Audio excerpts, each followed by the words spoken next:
The unprofitable thought arisings are the 12 consisting of the 8 rooted in greed, the 2 rooted in hate, and the 2 rooted in delusion. 14. Closing parenthesis. Section 64. So these 4 kinds of knowledge each and severally abandon these states beginning with the fetters. How? The 5 states eliminated by the first knowledge in the case of the fetters firstly, are false view of personality, doubt, adherence to rules and vows, and then greed for sense desires and resentment that are strong enough to lead to states of loss. The remaining gross greed for sense desires and resentment were eliminated by the second knowledge. Subtle greed for sense desires and resentment were eliminated by the third knowledge. The 5 beginning with greed for the fine material are only actually eliminated by the fourth knowledge. In what follows, we shall not in every instance specify the fact with the expression only actually. Nevertheless, whatever we shall say is eliminated by one of the 3 higher knowledges should be understood as only the residual state eliminated by the higher knowledge. For that state will have already been rendered not conducive to states of loss by the preceding knowledge. Section 65.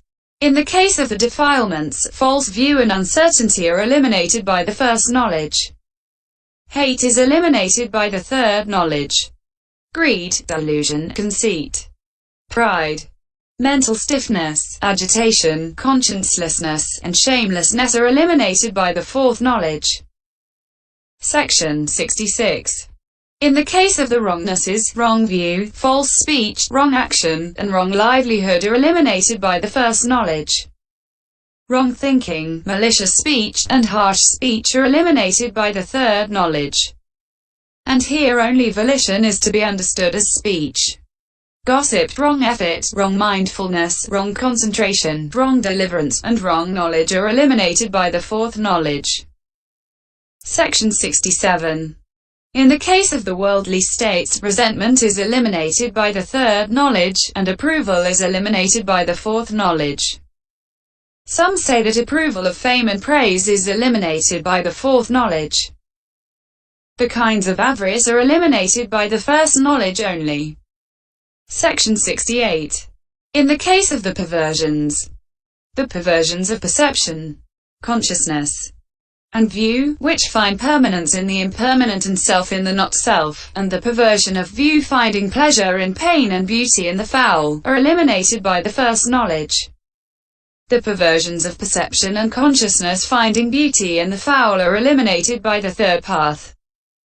The perversions of perception and consciousness finding pleasure in the painful are eliminated by the fourth knowledge. Section 69. In the case of ties, the bodily ties of adherence to rules and vows and of the insistence, misinterpretation, that this is the truth are eliminated by the first knowledge. The bodily tie of ill will is eliminated by the third knowledge. The remaining one is eliminated by the fourth path. The bad ways are eliminated by the first knowledge only. Section 70. In the case of the canker of view is eliminated by the first knowledge. The canker of sense desire is eliminated by the third knowledge. The other 2 are eliminated by the fourth knowledge. The same thing applies in the case of the floods and the bonds. Section 71. In the case of the hindrances, the hindrance of uncertainty is eliminated by the first knowledge. The 3, namely, lust, ill will, and worry, are eliminated by the third knowledge. Stiffness and torpor and agitation are eliminated by the fourth knowledge. Adherence is eliminated by the first knowledge only.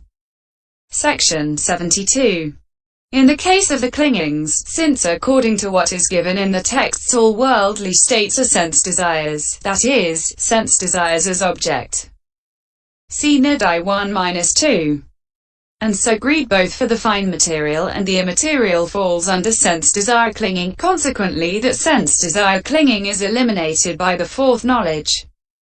The rest are eliminated by the first knowledge. Section 73. In the case of the inherent tendencies to false view and to uncertainty are eliminated by the first knowledge. The inherent tendencies to greed for sense desires and to resentment are eliminated by the third knowledge. The inherent tendencies to conceit, pride, to greed for becoming, and to ignorance are eliminated by the fourth knowledge. Section 74. In the case of the stains, the stain of hate is eliminated by the third knowledge, the others are eliminated by the fourth knowledge. Section 75. In the case of the unprofitable courses of action, killing living things, taking what is not given, sexual misconduct, false speech, and wrong view eliminated by the first knowledge. The three, namely, malicious speech, harsh speech, and ill will, are eliminated by the third knowledge. Gossip and covetousness are eliminated by the fourth knowledge. Section 76. In the case of the unprofitable thought arisings, the four associated with false view, and that associated with uncertainty, making five, are eliminated by the first knowledge. The two associated with resentment are eliminated by the third knowledge. The rest are eliminated by the fourth knowledge. Section 77. And what is eliminated by any one of them is abandoned by it. That is why it was said above, so these four kinds of knowledge each and severally abandon these states beginning with the fetters. Section 78. 5. The act of the abandoning. But how then? Do these knowledges abandon these states when they are past, or when they are future, or when they are present? What is the position here? 4. Firstly, if they are said to abandon them when past or future, it follows that the effort is fruitless. Why? Because what has to be abandoned is non-existent. Then if it is when they are present, it is likewise fruitless because the things to be abandoned exist simultaneously with the effort. And it follows that there is development of a path that has defilement. Or it follows that defilements are dissociated from consciousness, though there is no such thing as a present defilement dissociated from consciousness. Section 79. That is not an original argument. For in the text first the question is put. When a man abandons defilements, does he abandon past defilements? Does he abandon future defilements? Does he abandon present defilements? Then the objection is put in this way. If he abandons past defilements, he destroys what has already been destroyed, causes to cease what has already ceased, causes to vanish what has already vanished, causes to subside what has already subsided. What is past, which is non-existent, that he abandons. But this is denied in this way. He does not abandon past defilements.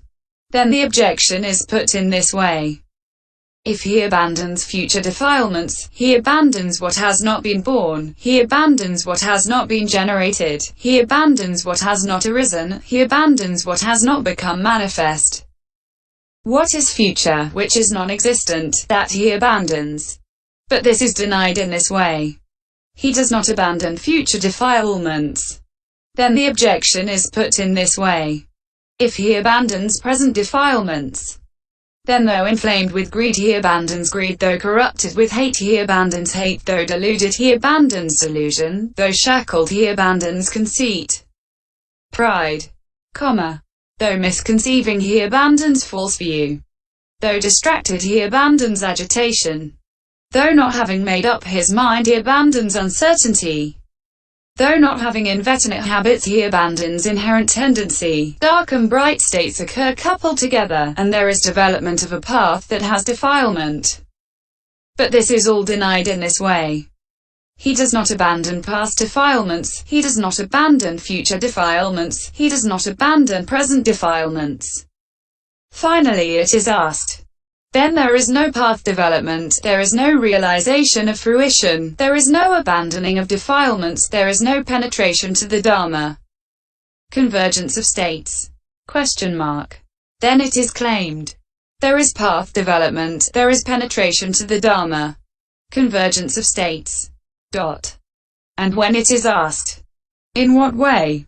This is said. Suppose there were a young tree with unborn fruit, and a man cut its root. Then the unborn fruits of the tree would remain unborn and not come to be born. remain ungenerated and not come to be generated, remain unarisen and not come to be arisen, remain unmanifested and not come to be manifested. So too, arising is a cause, arising is a condition, for the generation of defilements. Seeing danger in defilements, consciousness enters into non-arising. With consciousness entering into non-arising, the defilements that would be generated with arising as their condition remain unborn and do not come to be born, remain unmanifest and do not come to be manifested. So with the cessation of the cause there is the cessation of suffering. Occurrence is a cause. The sign is a cause. Accumulation is a cause. Accumulation is a condition, for the generation of defilements. Seeing danger in accumulation, consciousness enters into non-accumulation. With consciousness entering into non-accumulation, the defilements that would be generated with accumulation as their condition remain unborn and do not come to be born, remain unmanifest and do not come to be manifested. So with the cessation of the cause there is cessation of suffering. So there is path development, there is realization of fruition, there is abandoning of defilements, and there is penetrating to the Dharma. Pis 2:21719. Section 80. What does that show? It shows abandoning of defilements that have soil to grow in. But are defilements that have soil to grow in past, future or present? They are simply those described as arisen by having soil to grow in. Section 81. Now, there are various meanings of arisen, that is to say, I. Arisen as actually occurring. E. Arisen as been and gone. E. Arisen by opportunity, and IV. Arisen by having soil to grow in. Herein, I. All that is reckoned to possess the three moments of arising, aging, that is, presence and dissolution, is called arisen as actually occurring. Opening parenthesis. E. Profitable and unprofitable karma result experienced as the stimulus of an object and ceased reckoned as experienced and gone. Anuvatapigata. And also anything formed when it has reached the three instants beginning with arising and has ceased reckoned as been and gone. Hutvapagata. Are called arisen as been and gone. Bhutapagata. Opening parenthesis. E. Karma described in the way beginning, deeds that he did in the past. M 3164. Even when actually past, is called arisen by opportunity made because it reaches presence by inhibiting other ripening karma and making that the opportunity for its own result. C19. Closing parenthesis. And karma result that has its opportunity made in this way, even when as yet unarisen, is called arisen by opportunity made too, because it is sure to arise when an opportunity for it has been made in this way. Opening parenthesis. IV. While unprofitable karma is still unabolished in any given soil plane. 18. It is called arisen by having soil to grow in. Section 82. And here the difference between the soil and what has soil should be understood. For soil plane means the five aggregates in the three planes of becoming, which are the object of insight. What has soil is an expression for defilements capable of arising with respect to those aggregates. Those defilements have that soil plane. That is why by having soil to grow in is said. Section 83. And that is not meant objectively. For defilements occupied with an object arise with respect to any aggregates including past or future ones as well as present. And also with respect to the subjectively fully understood aggregates in someone else whose cankers are destroyed. Like those that arose in the rich man Sora with respect to the aggregates in Mahakakana. DHP or I325. And in the Brahman student Nanda with respect to Upala vow. DHP a 249. And so on. And if that were what is called arisen by having soil to grow in, no one could abandon the root of becoming because it would be unabandonable. But arisen by having soil to grow in should be understood subjectively with respect to the basis for them in oneself. For the defilements that are the root of the round are inherent in one's own aggregates, not fully understood by insight from the instant those aggregates arise. And that is what should be understood as arisen by having the soil to grow in the sense of its being unabandoned. Section 84. Now, when defilements are inherent, in the sense of being unabandoned, in someone's aggregates, it is only those aggregates of his that are the basis for those defilements, not aggregates belonging to another. And only past aggregates, not others, are the basis for defilements that inhere unabandoned in past aggregates. Likewise in the case of future aggregates, and so on. Similarly to only sense-sphere aggregates, not others, are the basis for defilements that inhere unabandoned in sense-sphere aggregates. Likewise in the case of the fine material and immaterial. Section 85. But in the case of the stream enter, etc., when a given defilement, which is a root of the round, has been abandoned by means of a given path in a given noble person's aggregates, then his aggregates are no longer called soil for such defilement, since they are no longer a basis for it. But in an ordinary man the defilements that are the root of the round are not abandoned at all, and so whatever karma he performs is always either profitable or unprofitable. So for him the round goes on revolving with karma and defilements as its condition. Section 86. But while it is thus the root of the round, it cannot be said that it is only in his materiality aggregate, and not in his other aggregates beginning with feeling.